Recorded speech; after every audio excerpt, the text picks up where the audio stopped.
Bom dia. Vamos dar continuidade à leitura da palavra de Deus. Nós estamos lendo o livro de Jeremias, lembra? Que fica no Velho Testamento, e juntos estamos ouvindo e aprendendo o que Deus quer para mim e para você, né? Todas as vezes que a gente abre a Bíblia, lê, estudando assim como a gente faz aqui, nós estamos parando para ouvir a vontade de Deus. Porque para mim, né, que estou aqui falando para vocês e que para vocês que estão assistindo, que param para assistir, creem que a palavra de Deus, a Bíblia, é a verdade, né? É Deus falando conosco. Então, toda vez que você abre a Bíblia e lê, o Senhor está falando, revelando aquilo que Ele quer para você e para mim, tá bom? Então, vamos ter esse hábito, né? Eu sei que é difícil, eu sei que dá preguiça, eu sei que a gente não entende às vezes, mas é necessário. Não há crescimento espiritual e nem vida consagrada a Deus sem leitura da palavra. Não tem como. Se você se afasta um bocadinho e para de ler um pouquinho, tipo uma semana, duas, você já esfria. Lembra que a palavra de Deus ela é comparada com alimento. Se você não comer na hora certa, se você não comer todo dia, o que vai acontecer? Você vai ficar fraco, você vai ficar debilitado, você vai até morrer, né? Vai. E você vai definhando. Então, na verdade, quando você deixa de ler a palavra de Deus por uma semana, né? 2 dias, uma semana, um ano, tem gente que para de ler, que nunca leu também, né? Era o meu caso. Não vou negar aqui para vocês, eu também não lia, mas hoje eu sei a necessidade da leitura, porque é através dela que a gente abre os nossos horizontes, que a gente vê o que está errado, que a gente conserta, né? Então, se você não lê a Bíblia, não tem como ter referencial. Você vai morrer porque ela é para ser lida todos os dias, para que a gente fique forte na fé, né, firmes naquilo que a gente crê. Então, nós estamos lendo o livro de Jeremias, tá? Que fica no Velho Testamento.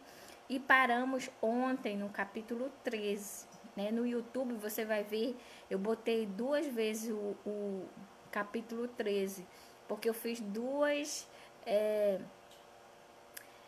leituras iguais para ver como Deus age diferente nas duas. Então vá lá no YouTube, escreva Ranildes Barro e você vai ver que o livro de Jeremias 13 está colocado 2 vezes.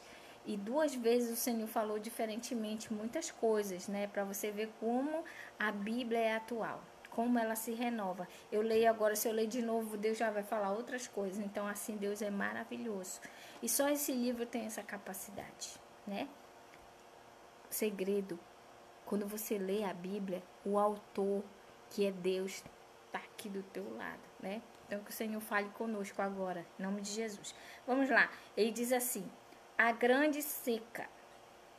Aquele povo lembra que Deus estava triste com eles e passar por uma seca.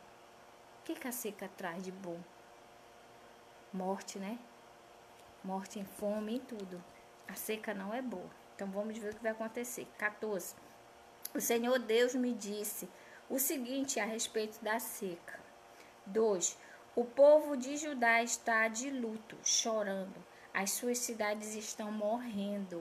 Então, ele está falando da situação com a seca, né? O povo estava chorando, estava morrendo. O povo está abatido, jogado no chão. E Jerusalém grita pedindo socorro. 3. Os rios mandam os ricos mandam os empregados buscar água. Eles vão até os poços, porém não encontram água e voltam com os potes vazios.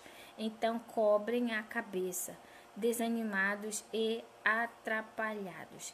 Ele fala que nesse sinal aqui de cobrir a cabeça, o livro ele é cheio de figura de linguagem. Naquela época, esse cobrir a cabeça era um sinal de vergonha, de estar com vergonha. 4. Os lavradores também cobrem a cabeça, desesperados, porque não chove e a terra está seca. 5. No campo, as veadas abandonam as suas crias, pois não há capim. Os jumentos selvagens ficam parados no alto dos morros e com falta de ar respiram como os lobos. Eles não enxergam bem por falta de pasto. 7. O meu povo disse.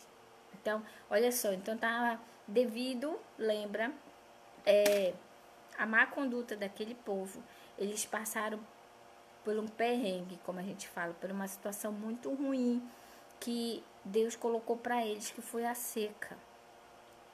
Né? Então não tinha água, os pastos não tinha nada, então eles foram ficando desesperados. E ele disse assim: e o meu povo disse: ó Senhor Deus, os nossos pecados nos acusam, eles reconhecendo que eles estavam errados, mas pedimos que nos ajudes, como prometestes. Muitas vezes nos afastamos de ti e contra ti temos pecado. Olha só, no 7, esse povo de Jerusalém está reconhecendo o erro dele, reconhecendo que ele fazia errado, né? Reconhecendo que Deus era Deus. Mas pedimos que nos ajude como prometestes. Muitas vezes nos afastamos de ti, reconhecendo. 8. Tu és a única esperança do povo de Israel. Tu és aquele que nos salva quando estamos em dificuldades. Por que é que tens de ser como um estrangeiro em nossa terra, ou como um viajante que só pousa uma noite? Então eles estavam comparando, estavam sentindo, né, sentindo dor, fome, tudo junto, devido ao descaso que Deus não estava mais nem aí. Deus deixou eles à mercê deles mesmos. Vocês não querem isso? Vocês querem viver sem mim? Como diz outro, siga a tua vida, né? Então, eles estavam sentindo que Deus não estava mais salvando, Deus não estava mais cuidando deles como Deus cuidava. Lembra que quando Deus tirou o povo do Egito, Ele cuidou. Ele deu a nuvem por causa do sol, Ele deu codornas, Ele deu maná, Ele deu água, Ele botava um fogo à noite para aquecer. E esse mesmo povo ingrato deu as costas para Deus. E aqui em Jeremias, no capítulo 14, eles estão pagando pelo que eles fizeram, pelo abandono do Deus Todo-Poderoso. 9. Por que é que tens de ser comum? Aí falando que Deus estava fazendo tipo vista grossa, né? Como a gente fala. Mas tu, ó Senhor, estás entre nós e nós somos o teu povo.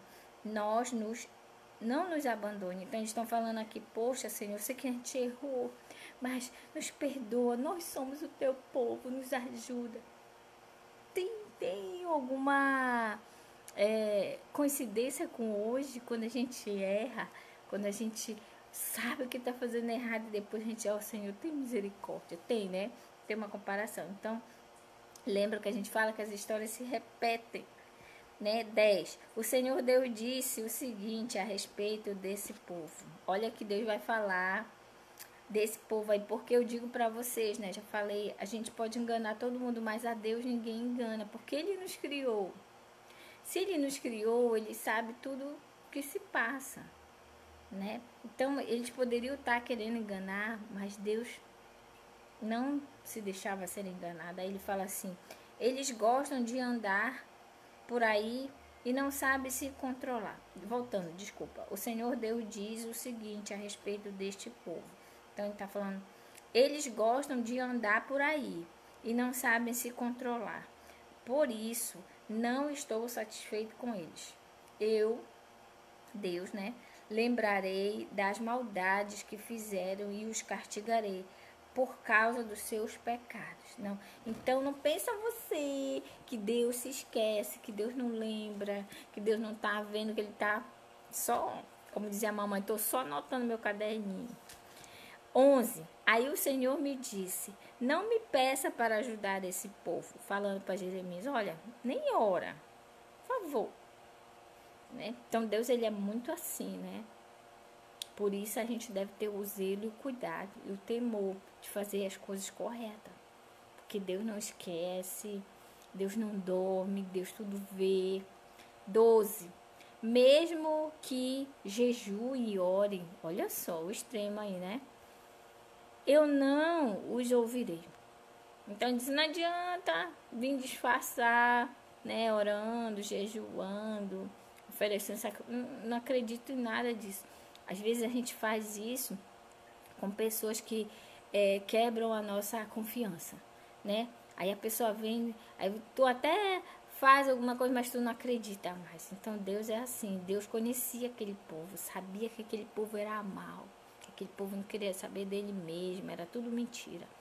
Não os aceitarei, mesmo que me ofereça animais em sacrifício e me traga ofertas de cereais. Pelo contrário, eu os matarei na guerra e também por meio de fome e de doenças. Olha só.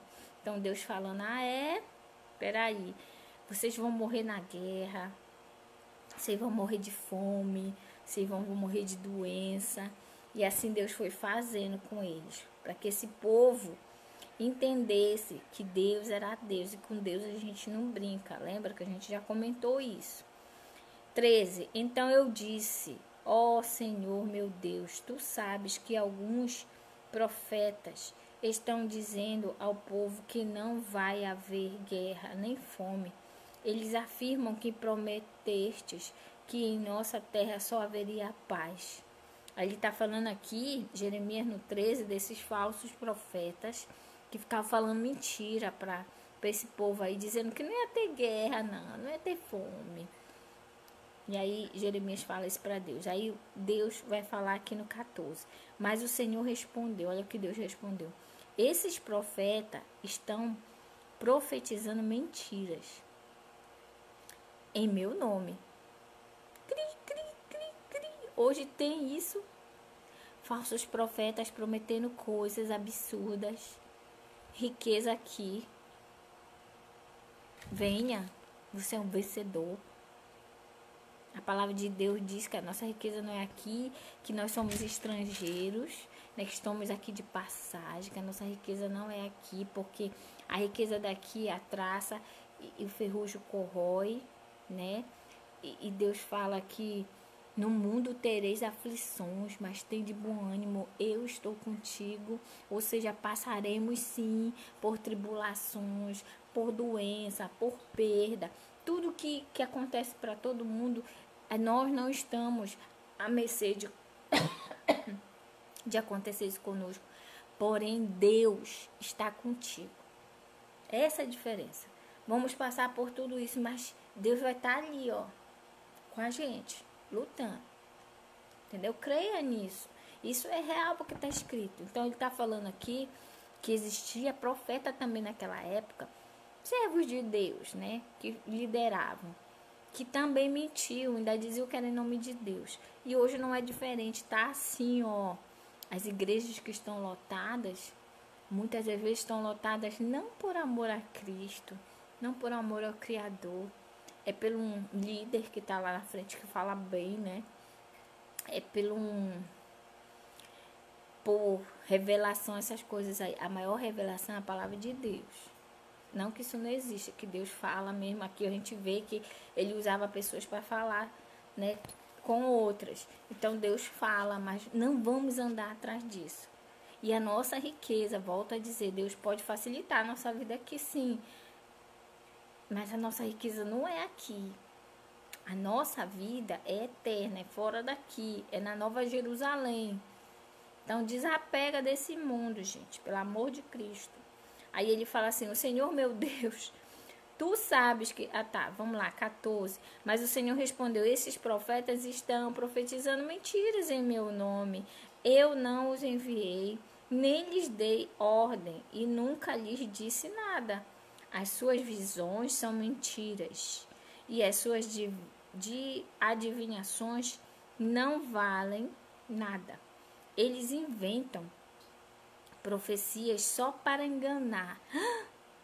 Olha o que está aqui, tá vendo? Por isso que você deve ler a Bíblia junto comigo e ler sozinho também. Está escrito aqui, não pense vocês que esses líderes que estão enganando as pessoas, que Deus não está vendo. Ele está. Se você ler, se você não seria enganado, ele está falando aqui, ó, fazem até revelações em meu nome. para enganar os outros. Está escrito aqui, Jeremias 14:14. Não tem nem que errar. Jeremias 14:14. Esses profetas estão profetizando mentiras em meu nome. Eu não os enviei, nem lhes dei ordens. E nunca lhes disse nada. As suas visões, eu estou vendo, Deus está falando, são mentiras. E as suas adivinhações, dizendo que ia acontecer, não valem nada. Eles inventam profecias só para enganar. Está escrito aqui na Bíblia. 15.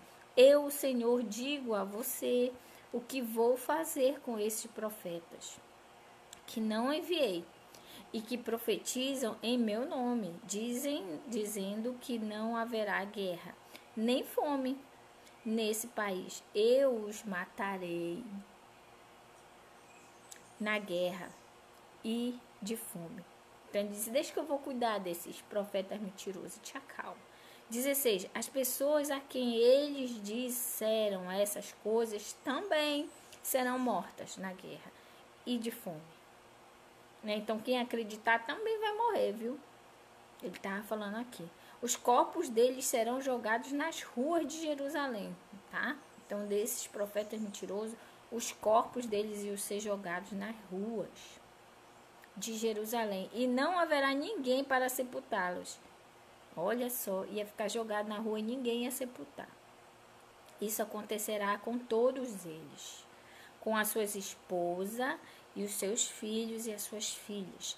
Eles pagarão pelas suas maldades. Deus me mandou contar ao povo a minha tristeza e dizer. Então Deus mandou Jeremias contar a tristeza dele para o povo. Aí Jeremias vai falar: que os meus olhos derramem lágrimas dia e noite e que nunca parem de chorar, porque o meu pobre povo está muito machucado, está gravemente ferido. 18. Quando vou ao campo, vejo os corpos dos homens mortos na guerra. Quando entro nas cidades, vejo pessoas morrendo de fome. Os profetas e os sacerdotes continuam o seu trabalho, porém não sabem o que estão fazendo. Então Jeremias fala que quando ele chegava e via toda aquela destruição, ele ficava arrasado, ele chorava. E ele chorava. E aí aqui no 19 tem um título assim: o povo confessa o seu pecado. Então esta confissão é semelhante a de Jeremias 14:7-9, só que mais enfática. O povo pergunta a Deus se ele rejeitou completamente o povo de Judá e pede que ele se lembre da aliança que fez com eles. Então olha só, ele já estava apelando, né? Olha, você prometeu para os nossos antepassados, né? Aí tem, a gente tem que pensar que tem gerações, né? As gerações deles iam ser massacradas, mas ia ter outras gerações. E a bênção talvez não foi para eles, foi para os outros, para as novas gerações. Porque Deus não apaga, não, o que você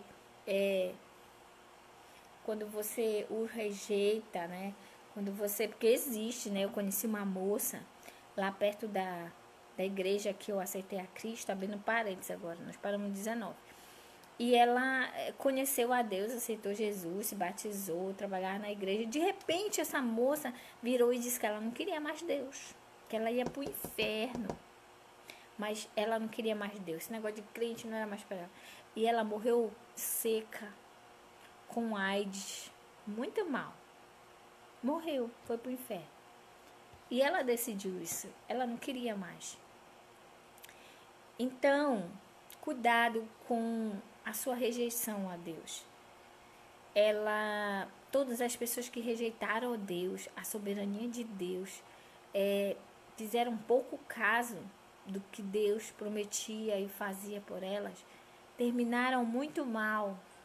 Veja na Bíblia, tá cheio de exemplo de pessoas que viraram as costas para Deus, que não queriam saber, que procuravam outros deuses, que faziam a sua vontade, o seu querer, e morreram feio e viveram muito mal, né? E a gente está vendo aqui em Jeremias 14 A seca matando, a fome, a guerra, por aí vai, né? 19. O Senhor Deus, será que rejeitastes completamente o povo de Judá? Eles perguntando, oh Deus, será que tu não queres mais a gente? Será que detestas o povo de Sião? Porque nós nos feristes tanto que não podemos ser curados. É porque essas doenças a gente não fica curado. Nós esperamos a paz, mas nada de bom acontece. Pensamos que íamos ser curados, mas o que veio foi o terror. 20. O Senhor confessa, ó Senhor, confessamos o nosso pecado e o pecado dos nossos antepassados. De fato, pecamos contra ti. Eles confessando, admitindo e implorando já, né? 21. Lembra das tuas promessas e não nos desprezes. Não deixes que seja humilhado a cidade de Jerusalém, o lugar do teu trono glorioso. Lembra da aliança que fizestes com o teu povo e não desista deles. Lembra que, apesar disso aqui, né, a gente vê que muita gente foi destruída, mas deve ter sido um servo que Deus conhece o nosso coração, né? E viu que aquele era verdadeiro e aí alguém foi curado, alguém escapou disso aqui, né? Mas a Bíblia, ela aqui, nesse momento, ela está relatando só as coisas realmente para você ver que a Bíblia não esconde nada, né? As pessoas falam coisas assim, ai, Deus era mau. Não, isso aqui era consequência de erro deles, de desamor por Deus, pelo Criador, de desonrar quem criou. Então isso aqui era consequência. Como assim? Se eu sei que se eu meter o dedo na tomada eu vou pegar um choque, eu não vou meter, né? Mas tem gente que, não, eu vou meter, pá, pega um choque. Então era isso, Deus falava como devia ser viver, como devia ser tudo, e a pessoa não queria. E aí tá aqui a consequência. E aí Deus fazia assim, ó. Tá acontecendo isso? Né? Fazia que nem tava vendo, né? Então Deus faz assim, vocês querem fazer as coisas, façam. Mas é consequência. Aí você pode, eu posso ter uma vida sexual ativa antes de casar. Aí Deus, tá escrito na Bíblia que não, né, mano? Que tu tem que esperar. Mas aí tu queres, vai. Mas aí tu pode ter um filho antes da hora. Tu pode pegar uma doença. Tu podes morrer, né? De alguma doença séria, não sei. Pode acontecer alguma coisa. Aí tu vai dizer, ai Deus, por que eu? E aí você não ouviu, né? Não se guardou pro seu esposo. Que a palavra de Deus diz que tudo é coisa no casamento, que a gente tem que esperar, que o casamento é algo sagrado e coisa de Deus para que haja aquela perfeição, aquela aliança perfeita. Não, você quer fazer tudo atropeladamente. Então aguenta a consequência. Tá? Não vem culpar Deus. As pessoas que dizem que Deus é mau, lendo a Bíblia, não conhecem a Deus. Né? Porque elas fazem as besteiras e depois quer que Deus apague. Não. Aqui fica claro para mim e para você. Cuidado. Que Deus não é brinquedo. É um Deus justo. Um Deus verdadeiro. Um Deus que não dorme. A palavra de Deus a gente já leu aqui. Deus não dorme. Ele fica acordado direto. Né? Então não tente enganar. E aqui, olha, eles estavam sendo nojentos. Eles estavam querendo enganar Deus. Que ridículo, né? 21. Lembra das tuas promessas. Aí apelando que ele tinha prometido. Aí 22. Nenhum dos ídolos das nações podem fazer chover. Nem o céu pode fazer cair chuva. Pusemos a nossa esperança em ti, ó Senhor, nosso Deus, pois tu és aquele que faz todas essas coisas. Aí aqui no final, no 22, ele reconhece, ai Deus, nenhum desses ídolos pode mandar chover, só tu. Ninguém pode fazer cair chuva do céu, fazer coisas se não for tu. Aí reconhecendo. Então, isso que aconteceu lá no passado com o povo de Jerusalém, né, de Judá, que era um povo escolhido, sim, como eles falaram aqui, povo de Deus escolhido, que era para ser seu. Era para ser aquele melhor filho que só dá alegria, né? Que Deus teria prazer em abençoar, mas não. Era um povo nojento, era um povo mau, era um povo que não queria saber do Criador. Então, o que eu queria deixar para vocês hoje acabou, tá? Jeremias 14, lemos tudo. Vamos ler amanhã Jeremias 15. Então, o que eu queria deixar para vocês de ensinamento no que a gente leu, não seja como o povo de Judá. Não seja como o povo de Jerusalém, ingrato. Se você está vivo aí, se você foi curado de repente como eu, não tem um dedo, tem a mão de Deus. Que você reconheça a Deus como Senhor e Salvador da tua vida e que tu queiras e que tu tenhas prazer em estar com Deus. Essa é a minha oração hoje. Tá bom? Vamos orar nesse instante. Agradeço muito a Deus por ter falado comigo, né? Porque quando eu leio para vocês e explico, Deus fala comigo no meu coração, né? Então, que eu não seja ingrata, que eu reconheça todos os dias que se eu estou curada e estou aqui com saúde, é porque o Senhor tem estado comigo. Isso eu não tenho dúvida, né? Você pode ter dúvida, você que vai assistir do YouTube, Ranildes Barros, no meu Facebook, você pode ter dúvida se Deus existe, se Deus me ouve. Eu não tenho dúvida que Deus me ouve. Eu não tenho dúvida que Deus cura hoje. Levanta o teu clamor, te humilha, mas seja sincero, sabe? Porque, como nós lemos nesse livro agora, Jeremias 14, o povo estava com uma máscara, mentindo, dizendo que estava arrependido, mas Deus conhece o coração. Não só o meu, mas o seu. E Davi, lembra? Você deve ter ouvido falar do povo de Davi, né? Davi, Golias e tal. Davi era um homem segundo o coração de Deus. Sabe por quê? Ele errava, mas ele reconhecia, ele tinha um coração bom. Ele reconhecia, ele pedia perdão verdadeiramente. Deus conhece o nosso coração. Que o teu coração seja bom, também é a minha oração. Vamos orar nesse momento. Um beijo, Tonico. Chegou tarde, mas daqui a pouco você revê no Facebook, tá bom? E se puder, Tonico, compartilhe esse vídeo para os seus amigos, tá bom? Vamos orar nesse momento. Feche seus olhos. Senhor nosso Deus, obrigado por mais uma vez ter falado comigo, especialmente através da palavra, a Bíblia Sagrada. Obrigado, Senhor, por ela existir. Obrigado por hoje, Senhor, ter esse compromisso de ler com o público que vai assistir pelo Facebook, pelo YouTube, Senhor, no mundo inteiro. Não sei aonde está chegando, Senhor, a tua palavra. Mas eu te agradeço por usar a minha vida. Obrigado por falar comigo. Obrigado, Senhor, por nos mostrar, Senhor, que não podemos ser como aquele povo de Judá e Jerusalém, ingratos, mal, que não queriam saber de Deus, que queria fazer a sua vontade. Ó Senhor, que seja feita a tua vontade na minha vida, né? O Pai Nosso, Senhor, volto a dizer, é completo, Senhor, é uma oração completa. Ela fala, perdoai os nossos amigos, assim como nós perdoamos, não nos deixes cair em tentação, livra-nos do mal.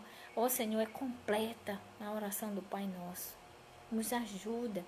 Começa assim, Pai nosso que está no céu, santificado seja o teu nome, venha a nós o vosso reino, seja feita a tua vontade, assim na terra como no céu, Senhor. Então, no Pai Nosso está escrito que nós devemos, que a tua ordem, soberania é tanto no céu quanto aqui. E o Pai Nosso está dizendo que eu vou querer isso para mim. Eu vou querer que o teu querer, Senhor, seja na minha vida aqui na terra, assim como é no céu, Senhor, que tu mandas nos anjos, nos arcanjos, né, Senhor, tu libera, tu faz as coisas, assim mesmo aqui, Senhor, tu coordenas a minha vida, e eu te agradeço, te peço, Senhor, por cada pessoa que ouve, para, Senhor, o seu dia para ouvir a oração, Senhor, que para, Senhor, o seu dia para ouvir a tua palavra, para ouvir o teu querer, para junto conosco, Senhor, aprender um pouco mais de ti. Obrigado pelo teu amor. Obrigado por tu seres justiça, Senhor. Abençoa o teu povo. Nos ajuda. a acertar. Perdoa, Senhor, meus pecados, em nome de Jesus. Amém. Obrigado. Bom dia.